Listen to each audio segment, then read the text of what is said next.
वैराग्यतैलसम्पूर्णे वैराग्यतैलसम्पूर्णे भक्तिः वत्तिसमन्विते प्रज्ञापूर्णपात्रे तु ज्ञप्तिदीपं विलोकयेत्। वैराग्यतैलसम्पूर्णे भक्तिः वत्तिसमन्विते प्रज्ञापूर्णपात्रे तु జ్ఞప్తిదీపం విలోకయేతు. ఆధ్యాత్మిక మార్గములో ఉన్నటువంటి వారు ముఖ్యముగా వైరాగ్యము అనేటువంటి యొక్క భావన కలిగి ఉండాలి. మహాత్ముల తమ ఆశీర్వాదములో కూడా భక్తి జ్ఞాన వైరాగ్య ప్రాప్తిరస్తు అని చెప్పి అంటూ ఉంటారు. పరమాత్మ కూడా గీతలో అభ్యాసేన తు కౌంతేయ వైరాగ్యేన చ గృహ్యతే. అభ్యాసము వైరాగ్యము అని చెప్పి అంటారు. కనుక వైరాగ్యము అనేది ఆధ్యాత్మిక మార్గములో ఉన్నటువంటి వారికి అంతగానో ఉపకరిస్తుంది. అయితే వైరాగ్యము అంటే ఎట్లా ఉంటుంది? చాలామందికి జీవితంలో వైరాగ్యం ఏర్పడతా ఉంటుంది. కొంచెం ఆవేశం కలిగినా, ఉద్యోగం ఊడిపోయినా, లేదా ఇంట్లో అమ్మగారు ఏమన్నా కోపడ్డా, అనుకున్నవి తీరకపోయినా వ్యక్తికి వైరాగ్యాలు వస్తూ ఉంటాయి. ఆశ్రమాలకు పోతూ ఉంటారు. ఆ తర్వాత ఆశ్రమంలో ఉన్నటువంటి యొక్క సేవలు చేయాలి. ఆశ్రమంలో ఊరికి ఆహారం బెటరు. ఆడ ఉన్న తర్వాత ఆశ్రమం సంబంధ సేవలు కొన్ని ఉంటాయి. గోవులు కాయటము, గోశాలలు బాగు చేయటము, లేకపోతే చెమ్మటము, పాదులు చేయటము, పూలు కోసు రావటము, లేదా వంటశాలలు ఏదన్నా పనులు చేయటము, ఈ విధంగా అనేక పనులు. లేదా చదువుకున్న వాళ్ళు అయితే ఆఫీసులలో వర్క్ అని చెప్పాను, ఏవో ఉంటాయి పనులు. ఊరికి ఆహారం పెట్టే విధానంగా ఆశ్రమాల్లో ఏమి ఉండవు. ఈ ప్రకారంగా ఆశ్రమాలకు పోయిన తర్వాత అక్కడ డబ్బులు మాత్రం ఇవ్వరు, అన్నం మాత్రం పెడతారు. 3 పూట్ల సేవ చేసుకుంటారు, అన్నం మాత్రం సగ్గా పెడతారు. అంతవరకు తప్ప డబ్బులు మాత్రం ఇచ్చే విధానం ఉండదు. మరి ఈ ప్రకారంగా ఆశ్రమాలకు పోయిన తర్వాత వాళ్ళు అక్కడ స్థిరంగా ఉంటారా అని చెప్పానంటే మళ్ళీ ఇంటి మీద గాలి మలుతుంది, ఇంటికి వచ్చేస్తూ ఉంటారు. ఈ ప్రకారంగా జీవితంలో వైరాగ్యము అనేది ఆయా సందర్భాలను బట్టి, ఇబ్బందులను బట్టి వైరాగ్యం ఏర్పడుతూ ఉంటుంది. మళ్ళా వైరాగ్యం కాస్త బిగిపోతూ ఉంటుంది. దీనినే శ్మశాన వైరాగ్యము, ప్రసూతి వైరాగ్యము, పురాణ వైరాగ్యము అని చెప్పని. ఏదో ఆ శ్మశాన వైరాగ్యం, ఆడ పోతాడు, కట్టులో కట్టి కాలిపోతూ ఉంటుంది, చూస్తాడు, ఎంత ఏముంది 4 పూట్ల జీవితం ఇది, మనం కూడా ఈ విధంగా కాలిపోవాల్సిందే కదా, బూడిదైపోవాల్సిందే కదా. దీనికోసం ఇంత తాపత్రయములు, ఇంత ఆరాటములు, ఇంత పోరాటాలు అని ఎందుకు జీవితంలో అనే విధానంగా అక్కడ కూర్చున్నప్పుడు అవి చూసిన సన్నివేశాన్ని బట్టి వైరాగ్యం కలుగుతూ ఉంటుంది. తిరిగి మళ్ళీ కాసేపు వైరాగ్యం ఉంటుంది, మళ్ళీ అది కాస్త మాయమైపోతుంది. అట్లనే పురాణ ప్రవచనం విన్నప్పుడు ఆ పురాణ ప్రవచకులు మహాత్ములు కూడా ఉన్న వాస్తవం చెప్పుకొస్తారు. జగత్తంతా పరిణామశీలము, మిథ్యా మాత్రము, కల్పితము, ఏదో కనబడుతుందే కానీ ఇది ఎక్కువ కాలం ఉండదు, ఇదంతా కూడా మాయమైపోతుంది, మరుగైపోతుంది, కనుమరుగైపోతుంది అని ప్రకారంగా ఆ యొక్క జ్ఞానపరంగా వైరాగ్యపరంగా చెప్పినప్పుడు అక్కడ ఉన్నటువంటి యొక్క పురాణ శ్రోతలకు కూడా ఒక్కసారిగా వైరాగ్యం ముంచుకొస్తుంది. ఎప్పుడైతే ఆ పురాణం అయిపోయి స్వామివారికి ఆరతి ఇచ్చి తీర్థ ప్రసాదాలు తీసుకుని ప్రసాదం నోట్లో వేసుకొని నములుతూ ఆ గేటు దాటాడా అని చెప్పారంటే ఆ వైరాగ్యం కాస్త మళ్ళీ అక్కడ రాలి కింద పడుతుంది ఆ పని. ఇక ప్రసూతి వైరాగ్యం అన్నారు. ఆ ప్రసూతిలో కలిగేటువంటి యొక్క బాధలు, ఉన్నటువంటి యొక్క వేదన అదంతా చూసి అసలు అక్కడికి పోకూడదు, ఆ పక్క చూడకూడదు అని చెప్పని ఈ విధంగా అనుకునే భావం ఏర్పడుతుంది. దీన్ని ప్రసూతి వైరాగ్యంగా చెప్పుకొచ్చారు.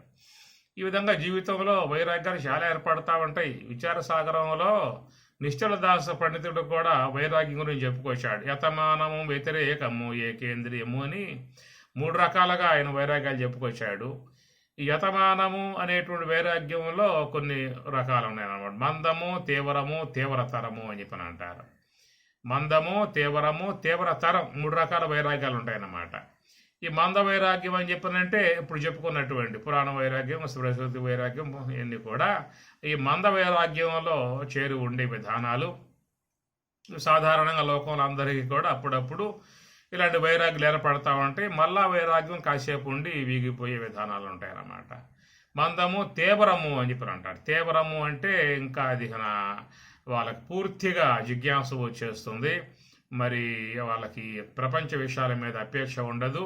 కేవలం ఆత్మధ్యానములో ఉండిపోయే విధానముగా వాళ్ళు ఎక్కడున్నా కానీ చక్కగా ధ్యానం చేసుకుంటూ నివృత్తి మార్గంలో పయనించే విధానముగా ఉండే తీవ్ర వైరాగ్యం. తీవ్ర తరం ఒకటి ఉంది మన వైరాగ్యం. ఇక అది ఉన్నటువంటి వాడి లోకం వైపు చూడక హిమాలయాలకు వెళ్ళిపోవటమో, ఆ గుహలో కూర్చోవటమో, ఆ విధంగా వచ్చేస్తుంది వైరాగ్యం అన్నమాట. ఇప్పుడు ఆ వేమన యోగి కూడా అలాంటి తీవ్రతర వైరాగ్యంలోకి వచ్చేసేసి మరి తత్వానుభవాన్ని ఆయన పొందగలిగాడు. అన్నీ భోగించాడు, అంత అయిపోయింది, దీంట్లో ఏదైనా నిర్ణయించుకున్న తర్వాతే ఆ యొక్క మార్గంలోకి వచ్చేసాడు. అచిర కాలంలోనే మహాయోగిగా అయిపోయాడు. లోకానికి ఎంతో జ్ఞాన ప్రబోధాలు అందించాడు. అది తీవ్రతర వైరాగ్యము అని చెప్పిన అంటారు. అవన్నీ రావాలంటే ఎంతో పుణ్యం ఉండాలి, ఎంతో మరి యొక్క సంస్కారం ఉండాలి, భగవద్ అనుగ్రహం ఉండాలి. రాగలిగితే అవంతా కూడా వచ్చే విధానం ఉంటుంది. కాబట్టి జీవితంలో తాత్విక మార్గంలో చక్కగా ఉండాలని చెప్పనంటే వైరాగ్యం అనేది ముఖ్యంగా ఉండాలి.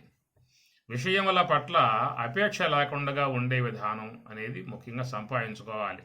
విషయాభిరుచి, విషయాలలో బాగా తిరగాలనే అపేక్ష ఉన్నట్లయితే వాడు ఎక్కువసేపు ధ్యానం చేయలేడు, ఎక్కువసేపు జపం చేసే అవకాశాలు ఏముండవు. ఏదో లాంఛనప్రాయంగా మాల అట్లా తిప్పి కొలుక్కుపోస రాగానే పక్కన పెట్టేసి దండం పెట్టేస్తాడు. శ్రద్ధాపూర్వకంగా చేయటము, నిష్టగా చేయటం అని చెప్పనంటే వైరాగ్యం అనేది బాగా ఉండగలిగితే బాగా చేసే అవకాశం ఏర్పడుతుంది. మనం లోకంలో చూస్తూ ఉంటాం వైరాగ్యము అని చెప్పనంటే మనం చూస్తూ ఉంటాం, ఆహా ఎంత వైరాగ్యమూర్తిరా అని చెప్పి అంటూ ఉంటారు. ఆకారం చూసి బట్టలన్నీ కూడా మాసిపోయాయి, చిరిగిపోయాయి, చింపురు జుట్టుగా ఉన్నది, గడ్డం అంతా మెరిసి బాగా పెరిగిపోయి ఉన్నాయి. అలాంటి ఒక ఆకారం చూసి ఇదంతా వైరాగ్య పురుషుడో అని చెప్పని మనం అనుకుంటూ ఉంటాం. సాధారణంగా దీంట్లో ఉన్న మౌలికమై ఉన్నటువంటి అర్థం ఏంటని చెప్పనంటే, వైరాగ్యం అని చెప్పనంటే విరాగ సంబంధమై వైరాగ్యం. ఊరికే భావపూర్వకంగా ఏర్పడే వైరాగ్యం కంటే కూడా జ్ఞానపరంగా వచ్చే వైరాగ్యం స్థిరముగా ఉండే వైరాగ్యం అవుతుంది. అందువల్ల ఇక్కడ వైరాగ్యం అని చెప్పన్నప్పుడు విరాగ సంబంధమే వైరాగ్యం. ఇప్పుడు రాగము అని చెప్పినాను. రాగం అంటే ఏమిటి? అనేక వస్తువుల మీద ఉన్నటువంటి యొక్క మమకారం, ఇవన్నీ నావి అని చెప్పిన భావన. కనుక ఇవన్నీ కూడా నావా అనేది ఒకసారి విచారించండి. ఏవైతే లోకంలో ఉన్నటువంటి వనరులన్నీ కూడా సమకూర్చుకొని ఇవన్నీ కూడా నావి నావి నావి నావి అని చెప్పి అనుకుంటూ ఉన్నామో, ఆ పాయింట్ ఒక్కసారి మీరు టచ్ చేయండి. అసలు నావా అని చెప్పి లేదుగా. కాబట్టి మనం అజ్ఞానంతో వాటి మీద మమకార భావాన్ని పెట్టేసి వాటి కాపలాగా కూర్చున్నాం. ఒకవేళ పోయాయా అంటే విలపించటం, మహాగా బాధపడిపోవటం. అయిపోతాయి, విశ్వంలో ఏది ఉండవు. ఈ విశ్వం అంటే పరిణామశీలం, అనుక్షణం ప్రవాహ రూపకంగా పోతూ ఉంటుంది, నదిలాగా పోతూ ఉంటుంది. వెనకాల వచ్చే వస్తామంటే ముందు పోతా ఉంటాయి. అందుచేత పోయేటువంటి యొక్క వాటి మీద మనం మమకారం అనే ముద్ర పడేశాం కాబట్టి అవి పోగానే పోయాయో ఒకటే ఏడుపు విలపింపులు. ఎందుకు? అసలు అవన్నీ మనవి కాదు కదా, కాలం యొక్క విధానంలో కలిపింపబడ్డాయి, కాలంతో కొంతకాలం నడిపింపబడ్డాయి, కాలంలో చివరి కలిసిపోయాయి. కాలం చేత కలిపింపబడ్డాయి, కాలముతో కొంతకాలం నడక కొనసాగించుకొని గమనం చేశాయి, తిరిగి మరలా ఆ కాలం అంతర్గర్భంలో కలిసిపోయాయి. ఇది కాలం సంబంధ వస్తువులు, మనవి కావు. కాలుడు పరమేశ్వరుడు కనుక కాలుడు లేనివి కల్పించుకుంటుంది, కొంతకాలం నడిపించుకుంటుంది, తనలో కలిపేసుకుంటుంది. ఇది విశ్వం యొక్క ధర్మం. కొత్తగా ఉంది ఏమన్నా? ఇది ఎన్నో యుగాలుగా, లక్షల కోట్ల యుగాలుగా ఇదే ప్రవాహం సాగుతూ ఉన్నది. నువ్వు లోకంలో కొత్తగా బోడిలింగం అలాగా వచ్చి వీటి మీద నా అని మమకారాల ముద్రలు వేసుకుని పోయినప్పుడల్లా విలపిస్తూ ఉంటావు. అందుచేత ఇదో మహాప్రవాహం. ఈ ప్రవాహం ఆరంభమయ్యి ఎవడికి లెక్కలేనటువంటి యొక్క కొన్ని యుగాల పర్యంతం నుంచి ప్రవాహం సాగుతానే ఉన్నది. నువ్వు ఉన్నప్పుడు ఈ ప్రవాహం ఉన్నది, నువ్వు పోయినా ప్రవాహం ఉండు, నువ్వు రాకముందు ఈ ప్రవాహం ఉన్నది. ఈ ప్రవాహం ఆగేది కాదు. లోకంలో వచ్చేవి వస్తావంటే పోయేవి పోతావంటాయి, వచ్చేవి వస్తావంటే పోయేవి పోతావంటాయి. నువ్వేం చేసావు? వచ్చి అక్కడ కూర్చొని కొన్ని ముద్రలు వేసుకున్నావు, ఇవి నావి ఇవి నావి ఇవి నావి. ముద్రలేయటం కాకుండా వాటి మీద మమకారాన్ని పెంచేసుకున్నాం. అప్పుడు మమకారం అనేటువంటి యొక్క దాని దారని దాని మీద కురిపించుకున్నాం. దాంతో ఏమైపోయింది, ఏడవటం ఆరంభం చేస్తూ ఉన్నాం. ఇప్పుడు ఎవడైనా పోతే ఏడవాలి అని నియమం పెట్టుకున్నాం అనుకో, రోజు ఏడవాలి చూస్తుంది. ఎందుకని చెప్పినట్టే గ్రామంలో ఏదో మరి ఎవడో పోతూ ఉంటాడు. ఆ గ్రామమే కాదు, పక్క గ్రామాల్లో కూడా పోయేవాళ్ళు ఉన్నారు. పోతే ఏడవాలి అని నియమం పెట్టుకున్నాం అనుకో, ఉదయం లెగిస్తే పడుకోబోయేదాకా ఏడుస్తూనే ఉండాలి. ఎందువల్ల ఆడు పోయాడుగా, ఈ గ్రామంలో పోవాలా, పక్క గ్రామంలో పోయారుగా. కాబట్టి పోతే ఏడవాలని చెప్పి నియమం పెట్టుకున్నట్లయితే ఎందుకు ఏడుస్తున్నాం మరి? నావాడు ఈ మమకారం ముద్ర పెట్టుకున్నాం మనం. కాబట్టి పోతే ఏడవటం కాదు, ఏ మమకారం అనే ముద్ర కలిగి ఉన్న వస్తువు పోయిందో దానికి ఏడుపు వస్తుంది అక్కడ, అంతే. అది మనం చేస్తున్న పని ఏమిటంటే దాని మీద ఒక ముద్ర వేసాం, గవర్నమెంట్ వారి ముద్ర. చూడండి, ఒక కాగితం ఉంటుంది కదా, తెల్లటి వైట్ కాగితం. అది అమ్మితే ఎవడో కొన్న ఒక పైసాకు పోతుందేమో. అలాంటి తెల్లటి కాగితం మీద గవర్నమెంట్ వాళ్ళు ఒక ముద్ర గుద్దారు, 2000 రూపాయలు అని చెప్పని. చాలా మంది కావటం వల్ల అసలు ఆ కాగితం అది, దానికి విలువే లేదు. ఒకవేళ మీ ఇంట్లో కనుక ఇప్పుడు 1000 రూపాయల నోట్లు దొరికాయి అనుకో, అమ్ముతావా తీసుకో, బయటకు పోయి వంటాడు అట్టిన ఎవరినన్నా 1000 రూపాయల నోట్లు అప్పుడు చలామణి అయ్యాయి. ఇప్పుడు కనుక బయట పడితే జైల్లో పెట్టే పరిస్థితులు ఏర్పడ్డాయి అన్నమాట. కనుక విలువ లేదు దానికి, కొత్త కాగితమే. 1000 రూపాయల కాగితం మీ ఇంట్లో ఒకవేళ దొరికితే ఆ బట్టల సందుల్లో ఇట్ల సందుల్లో ఆ ఒత్త కాగితం అదన్నమాట. 2000 కాగితానికి విలువ వచ్చింది, ఎందువల్ల ప్రభుత్వం వారి ముద్ర పడింది కాబట్టి. అట్లాగా లోకంలో కూడా మనకి ఏ ఒక్క వస్తువులు నచ్చుతాయో, ఏ వ్యక్తులు నచ్చుతారో మన ఆ వస్తువుల మీదల్లా కూడా ప్రింట్ కొడతా ఉన్నాం, నాది నాది నాది మమకార ప్రింట్లు. ఏడ నీది, నువ్వు వస్తువు పట్టుకొచ్చావు, నువ్వు వస్తువు పట్టుకుపోతావేమన్నా, ఏవి రాలా నీతో పాటు. కాబట్టి ఈ ఒకవేళ పోతున్నావు అనుకో, కాశీకి పోతున్నా అంటారు, నేను కూడా వస్తున్నా అంటారు. ఋషికేశం పోతున్నా, నేను కూడా వస్తాను, మేము కూడా వస్తున్నాం అని చెప్పని అంటారు. ఢిల్లీ పోతున్నా, మేము కూడా వస్తామని చెప్పని అంటారు. అమెరికా పోతున్నాం, మేము కూడా వస్తున్నాం అని చెప్పని అంటారు. పోతున్నా అని చెప్పాను, ఎవడు రాడు. మేము వస్తామని చెప్పి ఎవరు చెప్పరు. నువ్వు ఎక్కడికి పోతావన్నా వాళ్ళు వస్తారు, చచ్చిపోతావు అనే కాడ మాత్రం అందరూ డ్రాప్ అయిపోతారు. అయ్యా నువ్వు వెళ్తా అని చెప్పి అంటున్నావు కాబట్టి నువ్వు వెళ్ళు, అక్కడ మాకు కూడా కొంత మంచిగా ఏర్పాట్లు చూడు ముందుగా పోయి అంటాడే తప్ప నువ్వు కూడా రారా వెళ్దాం కలిసి వెళ్దాం అని చెప్పాను అంటే మాత్రం మేము రావయ్యా అని చెప్పాను. కాబట్టి ఒంటరిగా వచ్చావు, జంటగా పోదామని చెప్పనుకుంటే కుదరదు, ఒంటరిగా పోవాల్సిందే. ఈ వచ్చినటువంటి వాడల్లా కూడా చేసే పని ఏంటంటే వీటి మీద మమకార బద్దర్లు వేసుకోవడం కురుగుతుంది. కాబట్టి వైరాగ్యం అంటే ఏమిటయ్యా? విరాగం. రాగం తీసేసావా, విరాగం. ఏమి కాబట్టి విశ్వ పదార్థాల మీద ఈ రాగం పెట్టావు కదా, ఈ రాగం తీసేయి. ఆ రాగం తీసేస్తే అది దాన్ని విరాగం అంట. రాగం తీసేసి ఏం చేయాలయ్యా? అటు దైవ భావన పెట్టు. ఈ విశ్వమంతా ఏమిటంటే భగవంతుని యొక్క విభూతి, భగవదైశ్వర్యము. హరిమయము విశ్వమంతయు, హరి విశ్వమయుండు సంశయము పని లేదా, హరి విశ్వమయుడు. విష్ణు సహస్రనామాలు రోజువారీగా అమ్మగారులు అందరూ కూడా పారాయణ చేస్తూ ఉంటారు.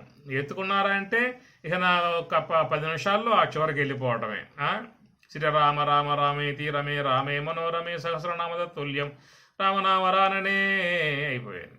విష్ణు సహస్రనామ పారాయణ పూర్తి. విశ్వం విష్ణురు వషట్కారో భూత భూతకృత్ భూతభృద్భావో భూతాత్మా భూతభావన భూతాత్మా పరమాత్మా చ ముక్తానాం పరమాగతి అవ్యయ పురుష సాక్షి క్షేత్రజ్ఞ అక్షర. ఈ విధంగా పోతా ఉంటారు పని. ఆగండి, ఒక్కసారి ఆగండి. విష్ణు సహస్రనామాల్లో మంత్రం చెప్పండి. మొదటి మంత్రం ఏమిటది? విశ్వం విష్ణు. ఆగు. ఆ ఒక్క మంత్రం ఏంటి అసలు? ఆ ఒక్క నామం ఏంటి? విశ్వం విష్ణు. చాలా అదొక్కటి మన జీవన విధానానికి వెయ్యి అవసరం. అలా ఆ ఒక్క నామాన్ని పట్టుకోండి, దాని అర్థం చేసుకోండి, ఆ అర్థంలో జీవించండి సార్, అంతేక. అదే వైరాగ్యం. ఏం చెప్పిన నామం? విశ్వం విష్ణు. నీది కాదు అది, విశ్వం విష్ణువు, విష్ణువే ఆ విధంగా ఉన్నాడు. ఈ విశ్వంలో ఏవైనా ఉన్నాయంటే అవన్నీ కూడా భగవంతుని యొక్క సాకారాకారం లేదా భగవంతుని సొత్తు. నా సొత్తు అనేది ఇక్కడెక్కడ లేదు. ఈ మాట ఈశ్వరుడే గీతలో చెప్పుకొచ్చాడు. భూమి ఆపహ అనలహ వాయు కం మనః బుద్ధి ఏవచ అహంకార ఇతి యమ్మే భిన్న ప్రకృతి అష్టద 8 విధములుగా ఉన్నటువంటి యొక్క భిన్న 8 విధాలైనటువంటి ప్రకృతి మే నాది అని చెప్పి అన్నాడు. మీది కదయ్యా, ఈ భూమి నాది, జలం నాది, అగ్ని నాది, వాయువు నాది, ఆకాశం నాది, మొత్తం నావి అని స్వామి చెబుతూ ఉంటే పక్కన మనమేమంటాం, ఈ భూమి నాది, ఇల్లు నాది, చెట్లు నావి, పుట్టలు నావి, ప్లాట్లు నావి. ఇది ఏడవటానికి కారణం. అసలు అది తీసేసి విశ్వం విష్ణు ఒక మంత్రం చాలు, ఒక నామం చాలు, విశ్వ సహస్రనామాలు ఒక నామం జీవించాలి. ఊరికి వల్లి వేయటం పోవటం ఎంతకాలం వల్లేస్తాం, వల్లి అవుతాం. జీవించు ఆ పదంలో ఒకసారి. విశ్వం విష్ణు, విశ్వమంతా భగవంతుని యొక్క రూపము. వీళ్ళంతా ఎవరో పరమాత్మ యొక్క సంతతి. ఈ విశ్వంలో పదార్థాలు ఏమిటి? పరమాత్మ యొక్క విభూతి. ఇవి ఈ విశ్వం నాదంటే ఏది లేదు. నేను ఉన్న ఇల్లు అయిందే, నాకున్న ఈ సంపదలన్నీ ఆయనయే, బ్యాంక్ బ్యాలెన్స్ల మొత్తం ఆయనయే. ఇంట్లో ఉన్న అమ్మగారు ఆయన పంపించిన అమ్మగారు, ఇంట్లో ఉన్న బిడ్డలు ఆయన ఇచ్చిన బిడ్డలు, ఇంట్లో ఉన్న కోడళ్ళు ఆయన ఇచ్చిన కోడళ్ళు, ఇంట్లో ఉన్న మనవాళ్ళు మనవరాళ్ళు వీళ్ళంతా ఆయన ఇచ్చిన మనవాళ్ళు అంతే, ఆయన ఇష్టం. అందుచేత దాంట్లో ఉన్నటువంటి వాడివి నీ ధర్మాలేవి నువ్వు పాటించంతవరకే. నువ్వు మరి ఆ దిగావు కాబట్టి, రంగంలో గృహస్థాస్త్రంలో దిగావు కాబట్టి ఇష్టపడి ఉన్నప్పుడు నీ ధర్మాలు ఏమిటి? వాళ్ళని పోషించటము, వాళ్ళని కాపాడటము, ఇలాంటి విషయాలలో వాటి కోసం శ్రమ పడటము, వనరులు సమకూర్చటము, వాళ్ళ ధర్మాలుగా వాళ్ళని కాపాడటము, బిల్లులు చేయటం, ఇంటి వాళ్ళని చేయటం ఇంతే నీ ధర్మం అంతవరకే. కానీ నావన్నీ మోకారం మాత్రం పెట్టుకోమాక. ఒకవేళ ఏవైనా విషయంలో ఒకవేళ ఆయన ఉండొచ్చు, ఆయన ఉంచవచ్చు, ఆయన తీసుకుపోవచ్చు, ఆయన ఇష్టం. అది ఆయన వస్తువులు కాబట్టి ఆయన ఇష్టం. ఒకవేళ ఉంచుతాడు లేదా తీసుకెళ్తాడు, ఆయన ఇష్టం అన్నమాట. అలాంటి భావంలో రాగలగాలి ముఖ్యంగా. అది వైరాగ్యము అంటే. రాగం లేకుండా జీవించగలగటము వైరాగ్యము. అంతే తప్ప జుట్టేది పెంచుకోవటం, గడ్డాలు పెంచుకోవటం, బట్టలు నశించుకోవటం, బికారిగా ఉండటం, ఎన్ని ఆకారం చూసి ఆయన అంత మహా వైరాగ్యమూర్తి అని చెప్పి అనుకోవటం, ఇదంతా కాదు. కాబట్టి భావం గ్రహించి ఆ భావంలో జీవించగలగాలి. కాబట్టి కుటుంబంలో ఉండు, ఇంట్లో నీ ఫ్లాట్లు సంపాదించి పెట్టు, పర్వాలా, బిడ్డలకు పెట్టు. ఇదంతా ఏమిటంటే భగవంతుడు ఇచ్చిన ఐశ్వర్యము, భగవంతుడు ఇచ్చినటువంటి యొక్క వనరులు, ఎంత ఆయన యొక్క సొత్తే అనేటువంటి యొక్క భావన కలిగి ఉన్నాడు. అది వైరాగ్యము అన్నారు. అప్పుడు నీకున్నదే చక్కగా ధ్యానం బాగా చేస్తావు. ఎవరి మనస్సులో అయితే ఈ రాగాలు ద్వేషాలు చొప్పించకుండా ఉంటారో వాళ్ళు చక్కగా ప్రశాంతంగా జీవిస్తారు. పరమాత్మ చెప్పింది గీతలో ఇదే కదా వాక్యము. ఇంద్రియస్య అర్ధే రాగద్వేషౌ వ్యవస్థితౌ. ఏం చేస్తున్నావంటే ఇంద్రియస్య అర్ధే పంచేంద్రియాల సంబంధ విషయాలు, శబ్ద స్పర్శ రూప రసగంధాది విషయాలు, లోకంలో ఉన్నటువంటి పదార్థాలు వాటిలో ఏం చేశాం? రాగ ద్వేషం వ్యవస్థితం. ఈ రాగాన్ని ప్రతిష్టాపన చేశాము, ద్వేషాన్ని ప్రతిష్టాపన చేశాం. ప్రాణప్రతిష్ఠ. కనబడేటువంటి యొక్క ప్రతి ఒక్క దాని యందు ముద్ర గొద్దటమే. ఏమని? మమకార ముద్ర లేదా ద్వేష ముద్ర. చూడండి, కావున లోకంలో ఎవరి వ్యక్తిని చూసాము అంటే ప్రేమన్నా ఉంటుంది, ద్వేషం అన్నా ఉంటుంది, ప్రేమన్నా ఉంటుంది, ద్వేషం అన్నా ఉంటుంది. ప్రేమ ఉన్నదా పొగుడుతాం, ద్వేషం ఉన్నదా తెగుడుతాం, ఏదో ఒకటి చేస్తాం. కేవలం సాక్షి మాత్రంగా చూడగలిగే విధానం ఉన్నదా? కేవలై ఇంద్రియై అపి చెప్పాడు గీతలో. కాయేన మనసా బుద్ధ్యా కేవలై ఇంద్రియై అపి. ఇది యోగులు ఊహించే విధానం. కేవలై ఇంద్రియై. ఎలాంటి యొక్క వాటిల్లో భావాలే లేవు, ఎలాంటి గుణాలే లేవు, కేవలం సాక్షి మాత్రంగా చూసే విధానము. విశ్వమంతటిని కూడా సాక్షి మాత్రంగా చూసే విధానం, లేదా విశ్వేశ్వరుడుగా చూసేటువంటి విధానం. రాగాన్ని పెట్టినా బంధిస్తుంది, ద్వేషాన్ని పెట్టినా బంధిస్తుంది. తయోహ వశం నా ఆగచ్చేత్ తౌ హి అస్య పరిపంథి నౌ. గీత ఉంటుంది ఏమాట, పరిపంథి శత్రువులు, తౌ ఆ రెండు కూడా నీకు శత్రువులు అయ్యాయని చెప్పి అంటుంది. రాగద్వేషాలు నీకు శత్రువులై ఉంటాయి అని చెప్పి అన్నారు. బాధిస్తాయి, మనసును వేధిస్తాయి, అవే జ్ఞాపకం వస్తూ ఉంటాయి. కాబట్టి విశ్వ పదార్థాల మీద ఇలాంటి యొక్క రాగం అనేటువంటి తీసి పారేసేసి దాంట్లో భగవద్భావన విశ్వమంతా యత్కించిత్ జగత్యాం జగత్తు తేన త్యక్తేన భుంజీత మా గృద కస్యచిత్ ధనం ఈశావాస్యం ఇదం సర్వం ఇదం ఈ నామరూపాత్మికమే విశ్వం అంతా కూడా ఈశావాస్యం ఈశ్వరుని చేత ఆవాస్యమై ఉన్నది, వ్యాపకమై ఉన్నది. అందుకే ఆధ్యాత్మికం ముఖ్యంగా కావాలి. ఆధ్యాత్మికం జీవించాలి. ఆధ్యాత్మికం అంటే వేషం కాదు, ఆధ్యాత్మికం అంటే వ్యాపారం కాదు, ఆధ్యాత్మికం అంటే మోసాలు కాదు, ఆధ్యాత్మికం అంటే జీవితం. అనగా మన జీవనాన్ని చక్కగా మంచి మార్గంగా పెట్టుకునే విధానంగా తీసుకుపోవడమే ఆధ్యాత్మికం తప్ప మనం ఏమాత్రం కొంచెం శ్లోకాలు వచ్చేసాయో, కొంచెం భక్తి వచ్చేసిందో ఆకారం మొత్తం మారిపోతుంది. ఇక మనం ఏదో భక్తులుగా అనుకోవాలి. వాళ్ళు చూసిన వాళ్ళు మామూలు ఆకారంగా ఉంటే అనుకోరుగా, వీడు పరమ భక్తుడు అని చెప్పి అనుకోడుగా. కాబట్టి అవన్నీ పైన రుద్రాక్షమాలు ఈయన వేసుకున్నట్లేదు, ఓహో ఎంత భక్తుడు ఈయన అని చెప్పి అనుకోవాలి. లోకం అంతా లోకం అనుకోవాలా, పరమాత్మ అనుకోవాలా. వీడు నా భక్తుడురా అని పరమాత్మ అనుకోవాలా, వీడు భక్తుడురా అని లోకం అనుకోవాలా. కాబట్టి ఆధ్యాత్మికం అంటే ఏమిటి? ఈ గుణాలు స్వామి చెప్పే విధానముగా ఇంద్రియస్య అర్థే రాగద్వేష వ్యవస్థితం. రాగం ద్వేషం పెట్టావు, ఆ రాగం తీసేసావా విరాగం, ఆ విరాగమే వైరాగ్యం. రాగం పెట్టావా మొత్తం కొట్టుకుపోయినట్లే. వైరాగ్య తైల సంపూర్ణే. కాబట్టి జ్ఞాన మార్గంలో పయనించేవాడు మోక్షాపేక్షగా ఉన్నటువంటి వాడు ముందుగా ఇలాంటి యొక్క వైరాగ్య తైల సంపూర్ణే అన్నాడు. అంటే ఇక్కడ చెప్పే విధం ఏంటంటే ప్రమిది పెట్టాం, ఆ ప్రమిదిలో నూనె పోసాం, దాంట్లో ఒత్తి పెట్టాం, ఆ జ్యోతి వెలిగించామనుకో అది దేదీప్యమానంగా ప్రకాశిస్తుంది, అంధకారాన్ని పోగొడుతుంది. కనుక అలాంటి దీప సంబంధమై ఉన్న జ్ఞాన దీప సంబంధమై ఉన్నటువంటి భావాన్ని ఇక్కడ ఈ శ్లోకంలో ఆయన చెప్పే ప్రయత్నం చేస్తూ ఉన్నాడు. అందువల్ల ఇక్కడ ఈ దీపం వెలిగించే విధానములో ఎట్లయితే నూనె కావాలో ఆ నూనె విధానంగా చెప్పుకొస్తూ వైరాగ్య తైల సంపూర్ణే. కాబట్టి వైరాగ్యం అనే తైలాన్ని పోయి ఆ ప్రమిదిలో, ప్రమిది ఉందిగా, ఆ ప్రమిది కన్నా దిగుతాడు. కాబట్టి ఆ ప్రమిదిలో వైరాగ్యం అనే తైలాన్ని మనం పోయాలి. ఏమిటా వైరాగ్యం అంటే? ఏం చెప్పాం వైరాగ్యం అని చెప్పానంటే విరాగం. విశ్వ పదార్థాల మీద రాగభావాన్ని పెట్టుకోమాక, అవి నీవి కావు, నీతో పాటు రాలేదు, నీతో పాటు ప్రయాణం కూడా చెయ్యవు, కొద్ది కాలం వాడుకోవటం వరకే జ్ఞాపకం పెట్టుకోండి. ఈ ఇల్లు నాది అంటాడు వీడు. నీకంటే ఎంతోమంది ఇంట్లోకి వచ్చి వాళ్ళంతా కూడా నాది నాది నాదని చెప్పి అంటూనే వెళ్ళిపోయారు. ఈ పూట నువ్వు బోర్లింగం లాగా వచ్చి నాదని చెప్పి అంటూ ఉన్నావు. శతకోటి లింగాల్లో బోర్లింగం అని చెప్పని అంటారు. కనుక రాబోయే తరాల్లో కూడా వాళ్ళు కూడా ఇది ఇంట్లోకి వచ్చిన తర్వాత నాది నాదని చెప్పి అనే విధానంగా వాళ్ళు మాట్లాడతారు. ఇప్పుడు స్థలానికి చుట్టూ పింక్సింగ్ వేస్తూ ఉన్నాడు. పింక్సింగ్ వేసేసి కంపేసేసి ఈ స్థలం వరకు నాదయ్యా అంటాడు వాడు. అనగానే భూమాత నవ్వుకున్నది.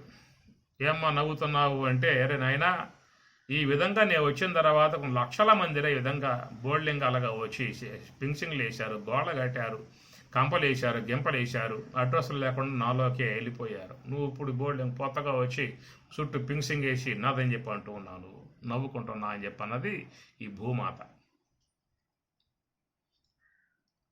నాదన్న వ్యవహారం, అది వ్యవహారంలో ఒకవేళ ఉంచుకో, మనసులో మాత్రం ఇదంతా పరమేశ్వరుని యొక్క ఆశీర్వాదము, పరమేశ్వరుని యొక్క ఐశ్వర్యము, అది మనస్సులో పెట్టుకోవాలి. ఒకవేళ వ్యవహారంలో వాడుకుంటాం పదాలు, ఇల్లు ఎవరిదయా, మాదేనా, ఎవరి పేరు మీద ఉన్నది, నా పేరు మీద ఉన్నది అని ఇట్లా లోకములో వ్యవహార నిమిత్తముగా పదాలు వాడుకోవడం కొన్ని ఉంటుంది, వ్యవహారం గడవాలి కాబట్టి. కానీ మనసులో ఏముండాలి? నాది మాత్రం కాదు, పరమాత్మ యొక్క ఐశ్వర్యము, పరమాత్మ యొక్క సొత్తు, ఆయన ఇచ్చింది వాడుకుంటూ ఉన్నాను, ఈ కొద్ది కాలం పాటు వాడుకుంటాను, తర్వాత ఇంకోటి వస్తాడు వాడు వాడుకుంటాడు. ఇది ఉండాలి మీ జీవితం. వైరాగ్య తైల సంపూర్ణే. ఆ విధంగా వైరాగ్యం అనేటువంటి యొక్క తైలాన్ని మనం సంపాదించుకోవాలి. ఒకటి రెండు ఆ పక్కన పెట్టుకోండి.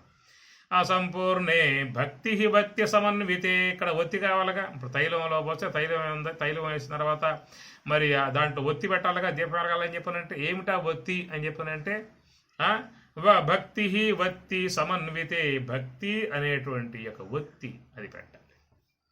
భక్తి చాలా మరి గొప్ప పాత్ర అది పోషిస్తూ ఉందన్నమాట. భక్తి అనేది జీవితంలో చాలా అవసరం. భక్తుడవై జ్ఞానాన్ని అధ్యయనం చేయి. భక్తి లేకుండా జ్ఞానం అధ్యయనం చేశావనుకో, ఆ జ్ఞానం అహంకారం అవుతుంది. దాన్ని జ్ఞానాహంకారం అంటారు.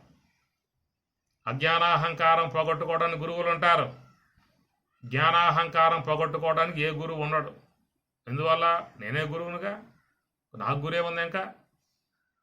కాబట్టి అజ్ఞానాహంకారం పోతుంది. మహాత్ములు ఉన్నారు కాబట్టి. జ్ఞానాహంకారం వచ్చిందనుకో, అది ప్రమాద స్థాయిలో పడవేస్తుంది. ఎవడి మాట విననివ్వదు, ఏ దేవుడికి మొక్కనివ్వదు.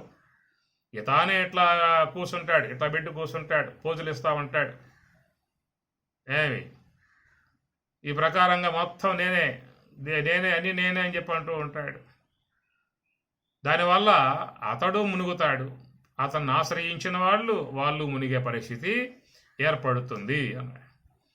కాబట్టి ముందు భక్తి, ఆ భక్తితో గురువుని సేవించి వినమ్రులై ఆ జ్ఞానాన్ని అధ్యయనం చేసినప్పుడు ఆ జ్ఞాన అవగాహనతో పెరుగుతుంది. కాబట్టి ఎంత జ్ఞానములో ఎదిగినా కానీ తాను ఒదిగే ఉంటాడు.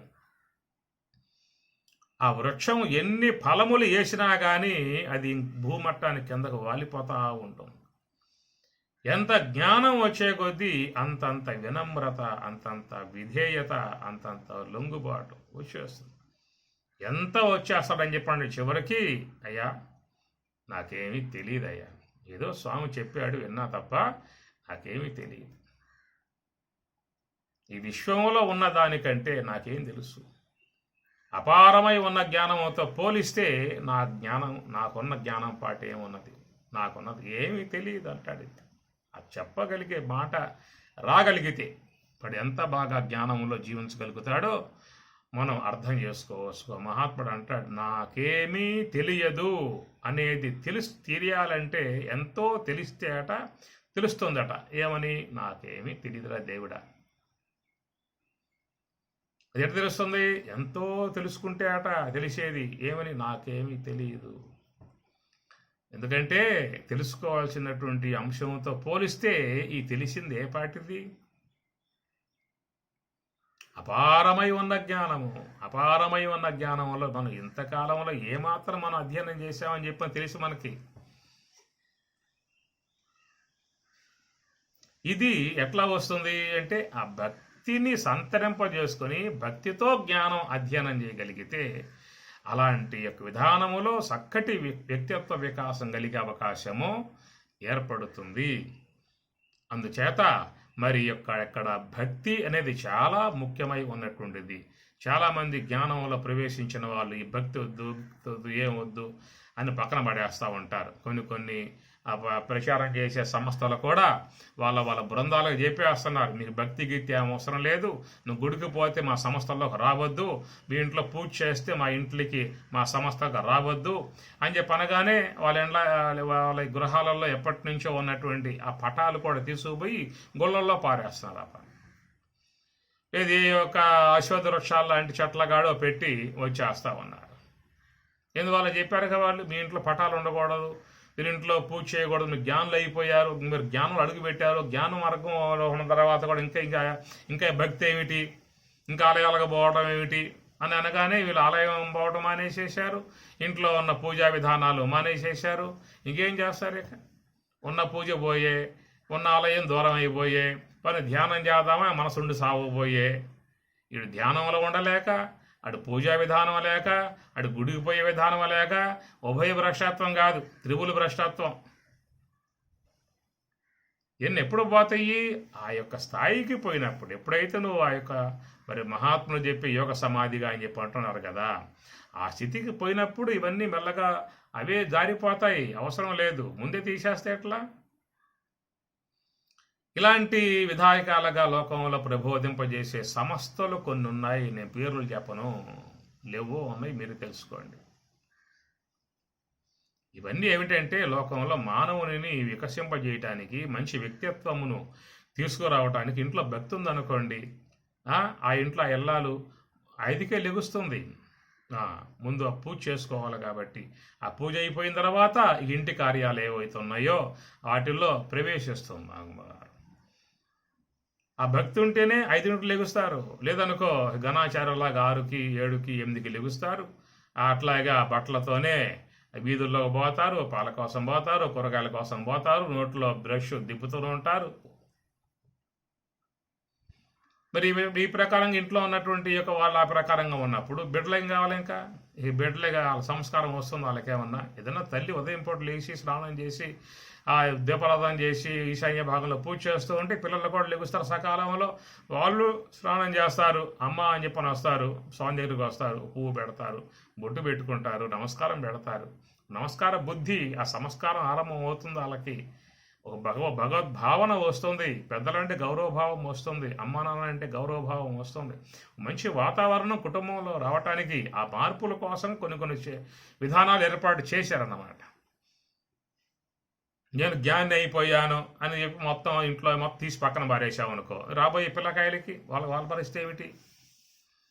ఇప్పుడు నువ్వు పోయావు స్కూల్కి, పలకా బలపం పట్టుకెళ్ళావు, అక్షరాభ్యాసం చేశావు, ఆలు ఈలు వచ్చాయి, 2వ క్లాసు పోయావు, పుస్తకం పట్టుకున్నావు, బాగానే ఉంది. నీ పాటు నువ్వు వెళ్ళిపో. 2వ క్లాసు, 3వ క్లాసు, 10వ క్లాసు, 10th క్లాసు, అక్కడి నుంచి కాలేజీ, హై స్కూల్ వెళ్ళిపో.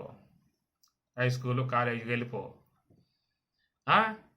నేను పైకి పోయా కాబట్టి 1వ క్లాస్ ఉండటానికి వీలు లేదు దాన్ని పీకేనని చెప్పానంటే, నువ్వు పోయావు సరే, రాబోయేవాడు కావాలిగా 1వ క్లాసు.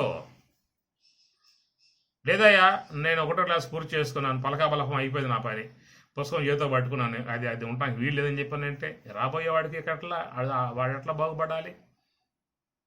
ఇట్లా ఆధ్యాత్మికంలో అవగాహన లేకుండా, సరైనటువంటి యొక్క విధానముగా ఆలోచన లేకుండా నిర్ణయాలు చేసి అమాయకులకు దిగుతూ ఉంటే వాళ్ళు కూడా నమ్మేసేసి ఆ విధంగా చేసి కుటుంబాలు మొత్తం అటు జ్ఞానంలో ఉండలేక, ఇటు భక్తి శీలించలేక, ఆయన చెప్పాడు తీసేసామని చెప్పేసి నిదానంగా రాబోయే పిల్లకాయలకి ఏముంటుంది ఇంకా భక్తి? ఇంకా ఏదైనా కానీ అవగాహన చేసుకోవాలి, ఆలోచన చేయగలగాలి. అందుచేత భక్తి వత్తి సమన్విత, భక్తి భావన, భక్తి అనేది అది ఒక విశ్వవ్యాపకమై ఉన్నటువంటి ఒక సార్వత్రిక సూత్రం. ఆ భక్తి ఉన్నది కాబట్టి దేశభక్తి దేశ పౌరులై ఆ యొక్క బార్డర్లో దేశం కోసంగా వాళ్ళు ప్రాణాల సహితం లెక్క చేయకుండా పోరాటం చేయటం అని చెప్పినట్టు ఏమిటి? దేశభక్తి. దేశం కోసంగా వాళ్ళు ఎట్లయితే ఒత్తి ఆ దీపములో కాలిపోతుందో, భక్తి వత్తి సమన్విత, ఏ ప్రకారముగా వత్తి భక్తిగా కాగా ఆ ఒత్తి ఆ దీపము యొక్క వేడికి శగలకు కాలిపోతూ ఒత్తి లోకానికి ప్రకాశాన్ని ఇచ్చినట్లుగా ఈ భక్తి అనేటువంటి వాడు కూడా లోకం కోసంగా వాడు ప్రాణాలు త్యాగం చేస్తూ ఉన్నాడు. ఆ బార్డర్లో వాడు కూర్చున్నాడు కాబట్టే మనం ఇక్కడ లోపల హాయిగా ఆనందంగా పిల్లలతో సుఖంగా నిద్రపోతూ ఉన్నాం. వాడు కనుక కూర్చోబోయాడా అని చెప్పనంటే నీ పని గోయిందా, నువ్వే పట్టు కూర్చోవాలి కత్తి అక్కడ వాకిట్లో, నువ్వు తీసుకోవాల్సిన కత్తులను తుపాకీలు ఇంట్లో పాకెట్లు కూర్చోవాల్సిందే.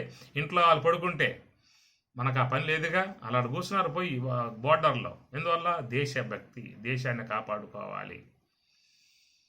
అట్లా భక్తి అనేటువంటి సూత్రం ఉండాలి. ఉంటేనే వానికి అన్నీ కూడా చక్కగా ఉండే అవకాశం. దేశభక్తి ఉండాలి, తర్వాత దైవ భక్తి ఉండాలి, గురు భక్తి ఉండాలి, అధ్యాపకుని పట్ల భక్తి. పూర్వకాలంలో అధ్యాపకులు చెప్పింది వాళ్ళు చేసేవాళ్ళు. అరే నాయనా నీ పాఠం రాలేదు, గోడకుడు చేయి, గోడకుడు చేసేవాడు. ఒకవేళ కొట్టినా కానీ దెబ్బలు తినేవాడు. ఎందువల్ల? పంతులు గారు కొట్టారని చెప్పానంటే నా మంచి కోసం కొట్టారు, నా మీద ద్వేషంతో కొట్టలా. నేను పాఠం రాలేదు కొట్టారు కాబట్టి భక్తిగా చదువుకోవాలి, పాఠం తెచ్చుకోవాలి, ఎందుకు కొడతారు లేకపోతే అని అట్లా సమర్థించుకుని, ఒకవేళ మాస్టర్ కొట్టినప్పటికి కూడా అప్పటి కాలంలో సద్భావంతో దాన్ని తీసుకుని ఇంకా వృద్ధి అవ్వటానికి ప్రయత్నం చేసేవాళ్ళు అన్నమాట. ఇప్పుడు కాలం మారిపోయింది, విధానం మారిపోయిందిగా. ఇప్పుడు కనుక ఎవడన్నా అయ్యవారు ఓ దెబ్బ కొట్టాడు అని చెప్పానంటే వాడు ఎమ్మటే మాట్లాడుతూ ఉన్నాడు, అయ్యవారు కుందలు గారు ఇప్పుడు నువ్వు కొట్టావు కదా, ఇది నీ యొక్క బోర్డర్ కాబట్టి నీ బోర్డర్లు నేను వచ్చా కాబట్టి నువ్వు కొట్టగలిగావు.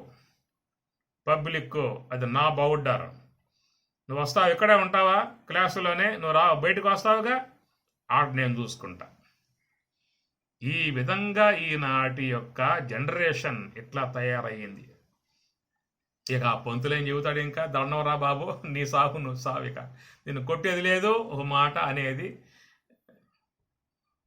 ఒకవేళ పొరపాటున ఒక దెబ్బ వేసినా అమ్మ నాన్న వస్తావన్నారు. ఏమో మావాడిని కొట్టామంటగా నువ్వు? అవునమ్మా, వాడి పాఠం రాలేదు కదా కొట్టాను. నువ్వు కొడతావే? మేమే కొట్టాం వాడిని, నువ్వెట్లా కొడతావు అని ఈ ప్రకారంగా వాడిని వాళ్ళు ఆ విధంగా పెంచితే వాడు ఎట్ట తేలుతారు చెప్పండి. ఇక రేపొద్దున ఉంటుంది ఆ సంగతి ఏమిటో. వాడు పెరిగి పెద్దవాడై ఆ తర్వాత అమ్మా నాన్న సంగతి ఏం చేస్తున్నాడు, తీసుకుపోయి ఓల్డేజ్ హోముల్లో వారేస్తున్నాడు. ఎందువల్ల? భక్తి ఆడున్నాడికి. మాస్టర్ అంటే భక్తి లేదు, అమ్మా నాన్న అంటే భక్తి లేదు. ఈ భక్తి లేకుండా ఉన్నప్పుడు ఏం చేస్తాడు వాడు? అంతే, పెళ్ళాం బెల్లం అమ్మా నాన్న. ఎన్ని కుటుంబాలలో చూస్తున్నాం ఈనాడు మనం. మాతృదేవోభావ వేదం చెప్పింది కదా మంత్రాలు. అయ్యవారు నేర్పుతారు పిల్లలకి, నడపనిస్తే మీరు. మాతృదేవోభావ, పితృదేవోభావ, ఆచార్య దేవోభావ, ఇవన్నీ కూడా ఒక మంచి మాటలు పిల్లలకు నేర్పాలి. నేర్పినప్పుడు వాళ్ళు పెద్ద అయిన తర్వాత ఆ భావాలన్నీ మనసులో ఉంటాయి. కాబట్టి మాతృదేవోభావ, అమ్మా నమస్కారం, తండ్రి నమస్కారం, నానా భోంచేశావా, బెల్లేసుకున్నావా, నానా పడుకో, కాలు ఒత్తుతా అనేటువంటి యొక్క మాటలు అన్నప్పుడు ఎంత సంతోషం చెప్పండి తల్లిదండ్రులకి. అలాంటి సంస్కారం బిడ్డల్లో రావాలంటే చిన్నప్పటి నుంచి కొంచెం వాళ్ళకి దండన రూపకంగా కూడా ఇవ్వాల్సి ఉంటుంది. అలాంటి యొక్క భక్తి విధానం లేకపోయి అధ్యాపకుని పట్ల విద్యార్థికి భక్తి లేకపోయే, గురువు పట్ల శిష్యులకి భక్తి లేకపోయే ఈ కాలంలో. ఏం స్వామి గారు ఏం మాట్లాడతారు మీరు అనే కోపకి వచ్చేసారు ఇక్కడికి. పూర్వకాలంలో గురువులు ఏమైనా కొంచెం మా శిష్యుల్ని మందలించినా మా స్వామి గారు చెప్పారు నా మంచి కోసమే అనుకునే కాలం ఒకప్పుడు ఉన్నది. ఈ కాలంలో శిష్యులను చూసి గురువులే భయపడే స్థాయికి వచ్చేసారు. ఇక మారిపోయింది. ఇంకవాడేం బాగుపడతాడు? కాబట్టి గురువు మీద శిష్యులకి భక్తి ఉండాలి. అది కాస్త పోతుంది నాడు. అట్లనే పతి భక్తి అన్నారు. పతి దేవుని పట్ల భక్తి కూడా ఉండగలిగితే ఆ కుటుంబంలో ఒక అన్యోన్యత, ఆప్యాయతలు అనేటువంటివి ఉంటాయి. ఇది కూడా దండం పెట్టిపోతా ఉన్నది. ఏమంటే మాట్లాడుతున్నావు నువ్వు, పోయి ఆడు పడుకో. చేస్తాం, చేసినప్పుడే బెల్లి కొడతాం, అప్పుడు వచ్చి భోంచేయి. అంతే తప్ప నువ్వు ఊరికే సొద్ద పెట్టమాక. మాకు ఇక్కడ ఖాళీగా కూర్చోవాలా, మాకు ఎన్ని టీవీ ఛానల్స్ ఉన్నాయి, ఎన్ని సీరియళ్ళు ఉన్నాయి, అవన్నీ మాకు కావద్దా? మధ్యలో వదిలిపెట్టిపోతే మనసంతా విఫలమైపోతుంది. ఏమైపోయింది అర్థమేం సావదు మాకు. మళ్ళీ తణుకులాడాలి, మళ్ళీ పక్కింటి వాళ్ళ ఫోన్ చేయాలి, అడగాలి. ఇవన్నీ అయిన తర్వాత వంటారమని చేస్తాం, చక్కగా వండి పెడతాం, ఆ బెల్లు కొడతాం, అప్పుడు వచ్చి ఫోన్ చేసుకో అనే స్థాయిలకి ఈనాడు వచ్చేసింది. అప్పుడు టీవీలు లేవు కాబట్టి అమ్మగారులకి చక్కగా సమయానికల్లా 9 కల్లా వంట వారమం చేసి 12 గంటలకల్లా 11 కల్లా ఆ భోజనం సిద్ధం చేసి అయ్యా రా భోంచేయి అని ఆ పతి భక్తితో పిలిచి కూర్చోబెట్టి బాగా ఉన్నాయా, రుచిగా ఉన్నాయా, ఉప్పు కారం సరిపోయాయా అని చెప్పని అడుగుతూ ప్రేమతో వడ్డిస్తూ వాళ్ళు చక్కగా మాట్లాడుతూ ఆయన తింటూ ఉంటే ఆయన ఆనందంగా ఆమె గారి యొక్క ముఖ కమలాన్ని వీక్షిస్తూ, వదన కమలాన్ని వీక్షిస్తూ పరవశముతో చక్కగా ఒక్కో ముద్ద సపడిస్తూ తింటూ ఆనందపడే కాలం ఒకటి ఉన్నది. ఆ కాలం ఇప్పుడు ఇంకెక్కడేక పోయిందిగా మొత్తం. ఏం మాట్లాడమాక, మా సీరియల్లో ఉన్నాయి, మా టీవీలో ఉన్నాయి అన్న అయిన తర్వాత అప్పుడు చూస్తాం. కాబట్టి ఇక్కడ పతి భక్తి అనేది కూడా మొత్తం పోయింది. పతి భక్తి ఉండాలి, రెండవది సతీభక్తి ఉండాలి. అమ్మగారి మీద భక్తి ఆయనకి ఉండాలి, అయ్యగారి మీద భక్తి ఈమెకి ఉండాలి. అలా ఉన్నప్పుడే ఒక అన్యోన్యత, ఒక ఆప్యాయత. దానికోసం ఇక రామాయణం పెట్టింది, సీతమ్మను చూపించింది, రాముడిని చూపించింది, సీతారాములు అని చెప్పి అంటూ ఉన్నది. ఇట్లాగా ఒక భక్తి భావన ఉన్నప్పుడు ఆ కుటుంబంలో ఎంత ఆనందం ఉంటుందో, ఎంత సంతోషం ఉంటుందో, ఎంత ఆప్యాయతలు ఉంటాయో, ఎంత సామరస్యం ఉంటుందో, ఎంత సహజీవనం ఉంటుందో, ఎంత వారిద్దరిలో ఒక ఆనందం ఎట్లా ఉంటుందో చక్కగా విధానం అంతా కూడా మొత్తం ఈనాడు విచ్ఛిన్నమైపోయాయి. మొత్తం వ్యవస్థలో పతిభక్తి పోయే, సతిభక్తి పోయే. మరి మాతృభక్తి ఈ బడవకి ఏమన్నా ఉందా అని చెప్పానంటే అది లేకపోయే. వాడు చిన్నప్పటి నుంచి ఏమన్నా మంచిగా పెద్ద పూర్వంలో ఆ పెద్దలు ఏమన్నా చిన్నప్పటి నుంచే వాడికి చిన్న చిన్న మాటలుగా మంచి మాటలు నేర్పేవాళ్ళు. భాగవత పద్యాలు చెప్పేవారు, సుమతి పద్యాలు చెప్పేవారు, వేమన పద్యాలు చెప్పేవారు. అనువుగాని చోట అధికులమనరాదు, కొంచెముండు టెల్ల కొదవుగాదు, కొండ అద్దమందు కొంచెమై ఉండదా, విశ్వదాభిరామ వినురవేమ. చేమ కుట్టె నేని చివు కనుపించును, చేమ ఎంత దాని సృష్టి ఎంత, చీమ వంటి వాని సృష్టిలో నెరుగుమో విశ్వదాభిరామ వినురవేమ. కొండ చిల్లిబడిన గుడ్డ దోపగవచ్చు, పనికి వీలు పడును బాగుగాను. ఎంత చిన్న చిన్న మాటలు, ఎంత ఉపమానాలుగా, ఎంత నీతిని వేమన యోగి బోధించాడు. అలాంటి నీతి సంబంధమై ఉన్న పద్యాలని పిల్లలకి నేర్పండి. ఎంత బాగా వాళ్ళు వింటారో, ఎంత బాగా కంఠస్థం చేస్తారో. చిన్నప్పుడు అర్థం తెలియదు, కంఠస్థం చేస్తారు మొత్తానికి. కంఠస్థం అయిన తర్వాత, పెద్ద అయిన తర్వాత అప్పుడు జ్ఞాపకం వస్తాయి ఇవన్నీ కూడా. ఆహాహా, ఎంత బాగా ఉన్నాయి, జీవితానికి మంచి దీపాలలాగా ఉన్నాయి ఇవన్నీ కూడా. ఒక్కొక్క పద్యం జీవితం నడిపించేటువంటి యొక్క మార్గదర్శకాలలాగా కృష్ణ పరమాత్మ ప్రకారంగా సారథ్యం వహించాడో మా జీవితాలకు కూడా ఎన్ని కృష్ణ పరమాత్మ సారథ్యాన్ని వహించే విధానంగా ఉన్నాయి పద్యాలని చెప్పని ఆనాడు వాళ్ళు వాటి అర్థాలు గ్రహించుకుని జీవితాన్ని సకదిద్దుకుంటారు. చిన్నప్పుడు కంఠస్థం చేసేస్తారు, పెద్దయ్యాక వాట్లను జీవితంలో ఆ జీవన గమనములో ఎక్కడెక్కడ అవసరం పడితే అక్కడక్కడల్లా పద్యాన్ని వాళ్ళు చూసుకుంటారు. ఆ జీవిత మలుపులను చక్కగా తిప్పుకుపోయే విధానంగా చేసుకుంటారు. అట్లా సుమతి పద్యాలు. నారాయణ శతకం. పాపకర్మముల చేసి నరక కూపమున బడజాలనికను, ఏ కరని భవజలనిది తుదముట్ట నీదుదును నారాయణ. ఎన్ని జన్మములాయనో నేటికెందెందు జన్మించినానో, నన్ను దరి చేర్పగదవే ఇకనైన నా తండ్రి నారాయణ. యమకింకరుల దలచిన నా గుండె ఆవులింపుచున్నది, యముని బాధల మాన్పను మాయప్ప వైద్యుడవు నారాయణ. చాలా తేలిగ్గా ఉండే పద్యాలు, చాలా సున్నితంగా వచ్చే పద్యాలు. అవి చక్కగా పిల్లలను కూర్చోబెట్టుకుని ఒక్కొక్క పద్యం రోజుకో పద్యం నేర్పినా 10 రోజులకి 10 పద్యాలు అయిపోతాయి, నెలకల్లా 30 పద్యాలు అయిపోతాయి, సంవత్సరం కల్లా 365 పద్యాలు అవుతాయి. చాలా వాళ్ళ జీవితాలకి సంవత్సరం పెంచామని చెప్పానంటే మొత్తం తలకాలే పెట్టేశావంటే వాళ్ళు పెరిగిన తర్వాత వాటితో మంచిగా జీవించే అవకాశం ఏర్పడుతుంది కదా. మరి అప్పుడు ఆ పిల్లకాయలు మంచిగా పెరిగినప్పుడు మరి ఆ యొక్క మాతృభక్తి పితృభక్తితో వాళ్ళు పెరిగి చక్కగా మంచిగా వాళ్ళని వృద్ధాప్యంలో చూసుకునే విధానం ఏర్పడుతుంది కదా. ఈనాడు భక్తి మొత్తం వాళ్ళలో తుడిచిపెట్టి పారేశారు ఆ పని. ఇంగ్లీష్ కాన్వెంట్లో పడేసేసారు. మావాడ బాగా చదువుకోవాలి, బాగా మంచిగా చదువుకోవాలి, ఇంగ్లీష్లో మాట్లాడాలి, వాడు మమ్మీ అనాలి, డాడీ అనాలి. అమ్మ అంటే మాకు నచ్చదు, నాన్న అంటే నచ్చదు, వాడు డాడీ అంటే ఆనందం, మమ్మీ అంటే ఆనందం. ఇట్లాగా వాడిని పెంచి పెద్ద చేశారు. వాడు కాస్త చదువుకున్నాడు, పెళ్లి చేసుకున్నాడు, విమానం ఎక్కాడు, దుబాయ్కో గెబాయ్కో చెప్పాడు ఆ పని. ఒంటరి జీవితాలు, ఇంటికాడ దిక్కులేని జీవితాలు, నీళ్లు పోసేవాళ్ళు లేడు, ఇవాళకి అన్నం పెట్టేవాడు లేడు, చేసుకుందామా ఓపిక లేదు. ఈ విధంగా వ్యవస్థ అంతా తయారైపోతే ముందు ఏం కావాలి చెప్పండి. అందుచేత ఈ భక్తి అనేది మనకి సార్వత్రిక సూత్రం. తల్లిదండ్రుల పట్ల బిడ్డలుగా భక్తి ఉండాలి, అయ్యగారి పట్ల అమ్మగారికి భక్తి ఉండాలి, పెద్దల పట్ల అందరికీ భక్తి ఉండాలి, విజ్ఞుల పట్ల అందరికీ భక్తి ఉండాలి, గురువు పట్ల శిష్యుడికి భక్తి ఉండాలి, అధ్యాపకుని పట్ల విద్యార్థికి భక్తి ఉండాలి, పౌరునికి దేశభక్తి ఉండాలి, సైనికులకు దేశ రక్షణా భక్తి ఉండాలి. అవన్నీ ఉన్నప్పుడు దేశం ఎప్పుడూ కూడా సస్యశ్యామల. మన భారతదేశం అంటే ఎంత సంస్కారవంతమై ఉన్నటువంటి ఒక దేశము. భగవద్గీత, ఉపనిషత్తులు, భారతము, భాగవతం, ఎంతోమంది ఋషీశ్వరులు, యోగులు, సన్యాసులు, పరివ్రాజకులు, విద్వసత్తములు, ఋషిమునులు, విద్వేరణ్యులు, పండితులు, యోగులు జన్మించిన భూమి. ఇంకా రామకృష్ణావతారములుగా పరమాత్మ ఇష్టపడి ఈ భూమి మీద పాదం మోపాడే కదా.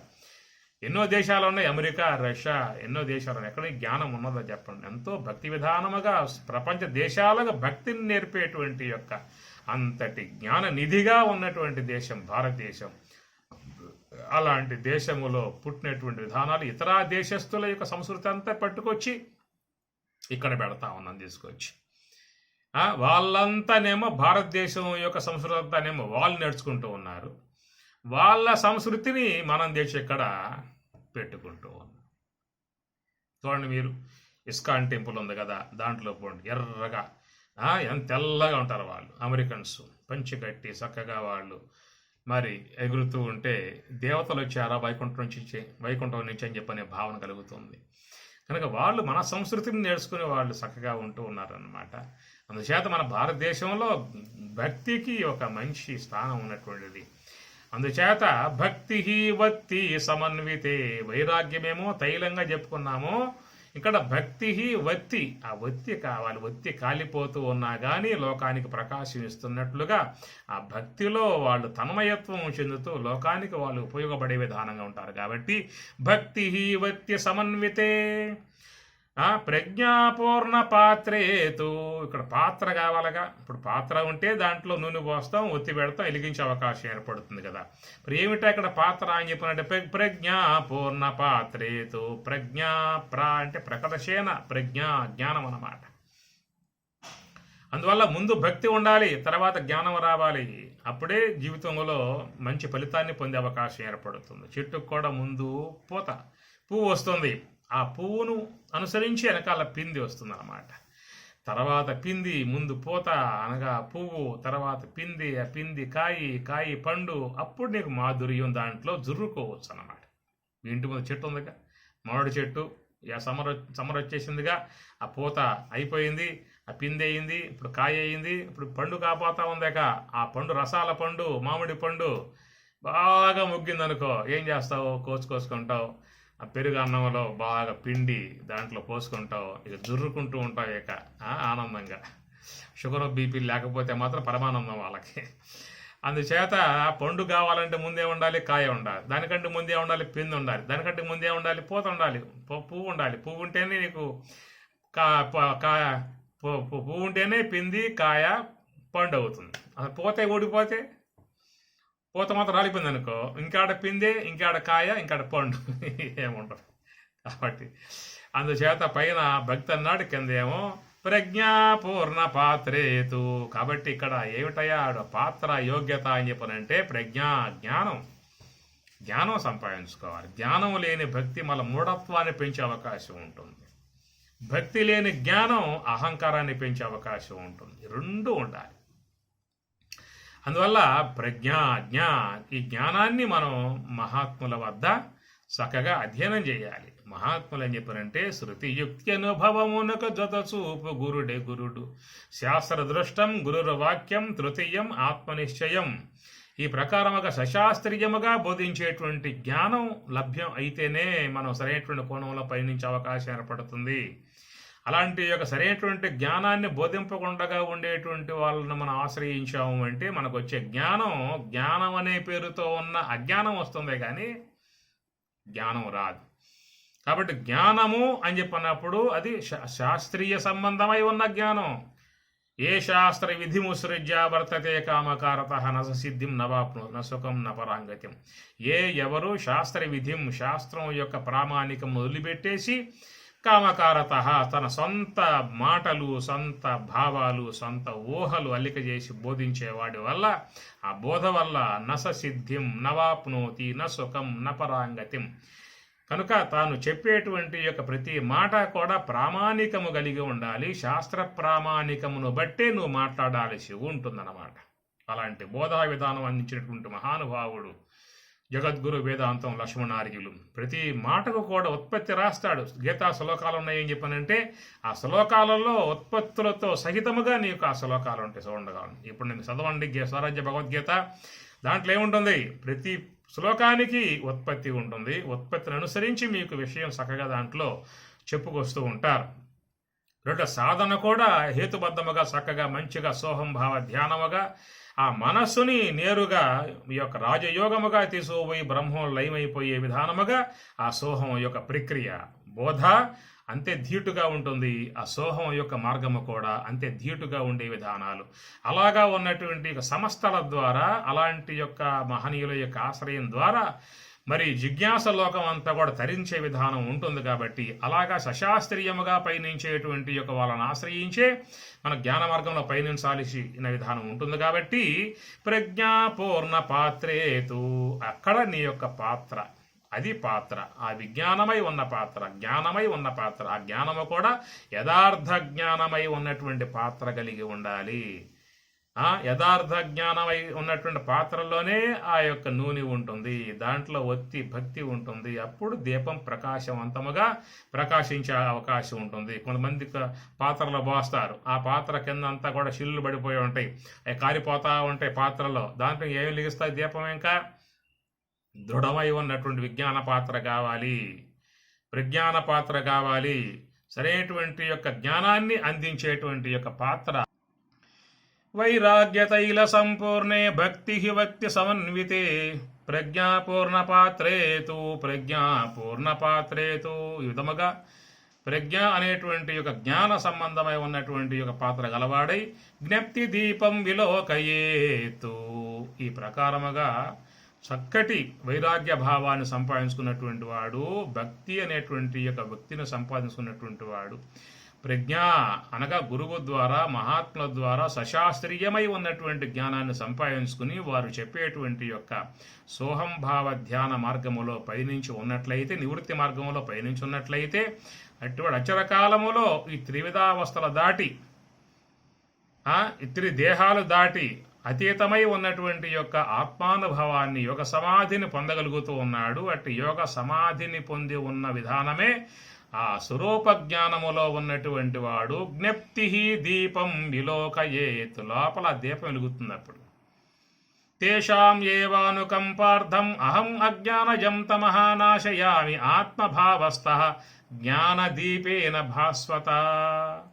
జ్ఞానదీపేన ఆ లోపల ఆ జ్ఞాన సంబంధమై ఉన్నటువంటి దీపం వెలిగినప్పుడు అనాదిగా ఉన్నటువంటి అజ్ఞానమంతా కూడా తొలగింపబడుతుంది, స్వరూప భావన కలుగుతుంది. ఆ స్వరూపమునందే బ్రహ్మావలోకనం చేస్తూ ఉండిపోతాడు, ఆ బ్రహ్మమునే వీక్షిస్తూ ఉంటాడు.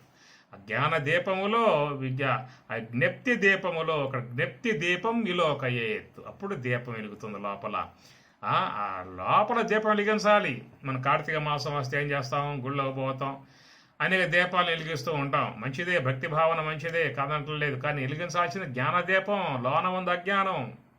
అందువల్ల లోన అనాదిగా ఉన్న అజ్ఞానం అది అట్లాగే ఉన్నదా, జీవత్వం ఉంటుంది, జీవత్వం ఉన్నదా, జన్మలు ఉంటాయి, జన్మలు ఉన్నాయా, మళ్ళా వేదనలు బాధలు మొత్తం పొందాల్సిన పరిస్థితి ఏర్పడుతుంది. కాబట్టి అందుచేత మనం ఎట్లయితే మనం బయట దీపం వెలిగించాలని చెప్పానంటే నూనె పట్టుకొచ్చుకుంటాం, ప్రమిద పట్టుకొస్తాం, ఒత్తి పెడతాం, అన్ని పెట్టి వెలిగిస్తాం కదా.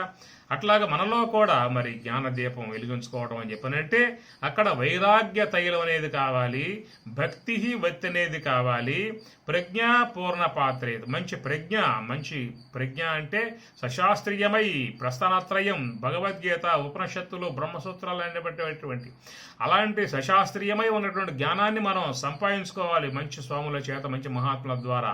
ఆ సంపాదించుకున్నప్పుడు ఆ పాత్రలో మరి యొక్క వైరాగ్యమైన తైలం పోసి భక్తిని ఒత్తిపెట్టి జ్ఞానంతో వెలిగించినప్పుడు ఆ జ్ఞప్తి దీపం వెలుగుతుంది. ఆ లోపల ఆ జ్ఞాన దీపం వెలిగినప్పుడు అనాదిగా ఉన్న అజ్ఞానం అంతా పటాపంచలైపోతుంది, స్వరూప జ్ఞానముతో ఉండిపోయే విధానం కలుగుతుంది. వాళ్ళు వాళ్ళ జీవితాన్ని సార్థకం చేసుకున్నటువంటి వారు మోక్ష స్వరూపులై వాళ్ళు ఉంటారు, బ్రహ్మజ్ఞానులై వాళ్ళు తరిస్తారు, జన్మరాహిత్యాన్ని పొంది ఆ బ్రహ్మంలో లీనమైపోతారు. బ్రహ్మవేద బ్రహ్మైవ భవతి అని చెప్పన్నట్లుగా. హరి ఓం తత్సత్.